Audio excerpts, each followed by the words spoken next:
So this week's resurrection encounter is when Jesus stands amongst the disciples, and John makes a big thing of the fact that the doors are locked for fear of the Jews. This is John chapter 20, verse 19, and it seems to me that that was exactly the opposite of what Jesus wanted to do. Jesus wanted to send them. He wants to commission them. He wants to give them this message to send out to the world, and the doors are locked. And so it seems to me that Jesus does a few things that help us unlock the doors, that help us step outside. And the first thing he does, it says that Jesus came, stood among them and said, "Peace be with you." We need the peace of Christ that passes understanding. We need his peace if we are going to face the inevitable trouble, difficulty, opposition, and just the harshness of the world around us with the good news of Jesus. It's his peace that enabled him to go through Golgotha and Calvary, to stand up to the accusations and to take the beatings, and it's his peace that he gives us. And if we have that, then we can go a long way through the locked doors. And then he says, it says that he showed them his hands and his side.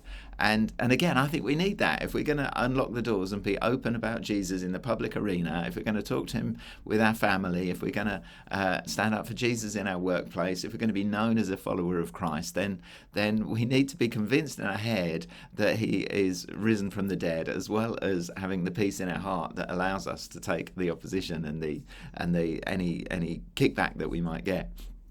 So Jesus shows them his hand and his side, and they're overjoyed because they know it's true. They know it's happened, that he's died, that he's been raised from the dead, just as he said.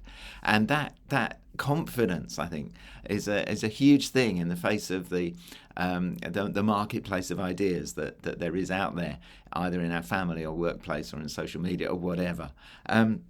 He shows them his hand and his side, and they're overjoyed. And then it says, peace, again, Jesus said, "Peace be with you." And I think that's more linked to the sending now. It's not the peace that they have, it's the peace that they go in. That they don't go with arrogance or harshness or brashness. They don't go argumentatively or shouting, but they go in the peace of Christ. You know, if there's a house there, we say peace on it. We bring God's peace. And that's our attitude in all of this stuff. And then it says, "As the Father sent me, I'm sending you."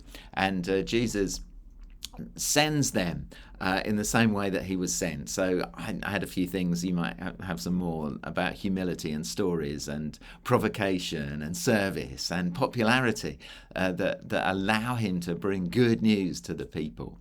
And then he says, "Receive the Holy Spirit," as he breathes on them. And just an opportunity tonight to be prayed for, to receive the Holy Spirit, to encourage each other to receive the Holy Spirit, so that you can go beyond the locked doors and into the public arena with your Jesus following faith, with the peace of God that passes understanding. Peace be with you. Bless you. See you in a bit. Bye-bye.